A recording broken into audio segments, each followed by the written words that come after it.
Bonjour, avec cette vidéo, on débute l'étude du chapitre 7 de mes notes de cours. Avant de le débuter, on va le situer par rapport au reste du cours. Donc, si je vous amène dans la liste de tous mes chapitres, on voyait que les chapitres 1 à 6, là, que je ne couvre pas nécessairement avec tous les étudiants, correspondent à la cinématique, la partie cinématique là, de la mécanique, alors que le chapitre 7 débute la partie dynamique, ou qu'est-ce qui cause le mouvement, l'étude des forces. Évidemment, encore une fois, je ne fais pas tous ces chapitres-là avec tous mes groupes, mais le chapitre 7, je le fais avec tout le monde parce que c'est le début, c'est les notions associées à la force, la masse et l'accélération. Je reviens dans le chapitre 7 pour vous montrer, dépendant si vous le faites avec moi, avec mes notes de cours, sans manuel de référence, c'était une vingtaine de pages dans mes notes de cours pour couvrir les systèmes que vous voyez ici. Et dans ces gains, on le voyait avec le petit sticker en haut, mais je vais chercher des notions dans plusieurs sections de Séguin pour introduire, pour débuter le chapitre 7. Fait que ceux qui font le cours avec le livre de Séguin, on voit que c'est principalement la section 2.1, mais je vais quand même faire quelques petits sauts dans la section 2.2 pour aller chercher des définitions qui sont dans cette section-là, puis des questions, un petit peu 2.3 et même à la page suivante. Un petit peu de 2.4, 2.6. Je vais chercher des notions un petit peu partout, parce que pour moi, toutes ces notions-là sont associées à l'introduction à la partie force, masse et accélération. Avant de continuer, je vais vous amener maintenant dans le résumé pour voir qu'est-ce que contient mon résumé et quelles sont mes formules que je retiens pour le chapitre 7. Donc, dans mon résumé, au début, j'ai eu des définitions ou des généralités. Je vous rappelle que la force, c'est un vecteur. Fondamentalement, c'est une donnée de type vectoriel. En Newton, donc on pourrait l'exprimer sous forme d'un vecteur avec des composantes IJK. C'est sûr que souvent on s'intéresse juste à son module, à sa valeur absolue, donc c'est combien de Newton en valeur absolue. Mais c'est un vecteur, donc pour le connaître au complet, il faut que je connaisse à la fois sa valeur absolue puis son angle. Si c'est un vecteur, c'est parce qu'on peut le travailler selon différents systèmes d'axes. On peut le décomposer pour avoir ses composantes selon les axes X, Y, Z.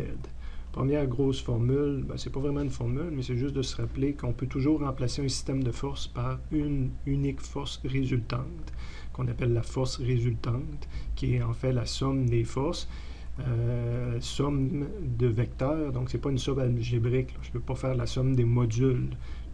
Si je veux passer par la somme des composantes, si je veux ne pas avoir à faire une somme vectorielle, je suis obligé de faire la somme des composantes. Donc, c'est sûr que si je suis en 1D, je vais avoir juste la première formule, mais sinon, je peux être en 2D ou 3D. La masse qu'on va utiliser dans ce chapitre-là pour expliquer les forces qu'on observe en kilogrammes. La première loi de Newton que je vous ai décrit ici, donc sous forme vectorielle, donc la forme la plus générale, mais effectivement, j'ai la forme 1D, et si je suis en 3D, j'ai même 3 formes. On fait la somme des forces selon X. Donc, tout ça, tant que c'est égal à 0, ça veut dire que je n'ai pas d'accélération. Si la force résultante est égale à 0, l'objet n'est pas accéléré. Ça ne veut pas dire qu'il est immobile, il peut avoir une vitesse constante, tout simplement. La deuxième loi de Newton, qu'on utilise plus souvent, au lieu de dire est égal à 0, c'est égal à ma. Donc, la forme vectorielle, la forme la plus générale de la deuxième loi de Newton. Et la forme qu'on utilise le plus souvent quand on est juste en 1D, que la somme des forces en X est égale à MAX, on l'utilise tellement souvent que des fois on n'écrit pas le X quand on était au secondaire. Mais là on voit qu'il y a une forme générale, qu'il y a 3 axes, on serait supposé dire sur quel axe on travaille. On peut parfois exprimer les forces pour montrer, parce qu'une force c'est toujours exercée par un objet sur un autre objet. Il n'y a pas de force qui n'implique pas deux objets qui interagissent. Donc de dire quel objet exerce une force sur un autre objet. Donc, l'objet A exerce une force sur B. Fait que des fois, on va l'écrire comme ça. C'est pratique surtout pour, justement, la troisième loi de Newton, qu'on appelle aussi principe d'action-réaction ou de réciprocité des forces. Donc, à toute force, il existe toujours une force opposée. L'objet B qui exerce une force sur A, il existe toujours une force A exercée sur l'objet B. Il y a toujours une réciproque. Vectoriellement, le signe est inversé. Donc, c'est deux forces de sens opposés qui ont la même longueur de module. Donc, la première forme vectorielle, la deuxième forme, c'est au niveau des modules, ils ont la même longueur de module.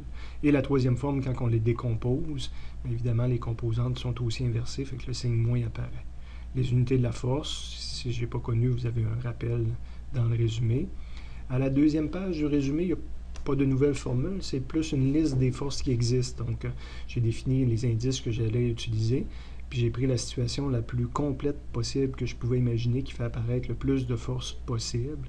Donc, j'ai listé toutes les forces qui peuvent exister. Évidemment, on ne fait pas des problèmes avec toutes ces forces-là, mais ça nous fait une liste. Fait que quand je passe ici sur la liste qui est ici, quand on essaie d'identifier les forces dans un problème, je devrais passer à travers cette liste-là dans ma tête, dire est-ce que la force gravitationnelle existe, est-ce que la force d'un ressort est impliquée, est-ce qu'il y a une force de tension, est-ce qu'il y a une corde dans le problème, une force normale, etc.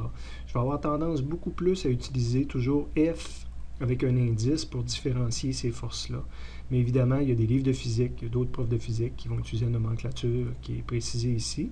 Celle du centre est intéressante pour préciser justement quelle force, quel objet a créé cette force-là et cette force-là est exercée sur quel objet. Okay? Donc, intéressant quand on veut appliquer des choses associées au principe de réciprocité ou la troisième loi de Newton. Donc, quand on met les indices, c'est plus facile de trouver où est la réciproque. Okay? Vous avez une référence dans quel chapitre qu'on va couvrir plus particulièrement ces différentes forces-là, puis des principes. On va y revenir au besoin. Attention, si vous regardez dans toute cette liste-là, il n'apparaît pas la force centripète. Okay, vous avez une remarque ici que vous devriez lire. Tout comme il n'apparaissait pas non plus Fx, Fy et Fz. Fc, force centripète, je mets ça au même niveau que Fx, Fy. C'est une façon, c'est une formule de physique qui dit que je vais faire la somme de toutes les forces étant les forces en haut ici, selon un système de référence qui est dans ce cas-ci l'axe X, dans ce cas-ci l'axe Y, dans ce cas-ci l'axe Z, et dans ce cas-ci un axe dirigé vers le centre de rotation. Donc Fc, ce n'est pas une force, c'est qu'un système de référence. On va y revenir en temps et lieu avec les groupes qu'on couvre cette partie-là de la matière.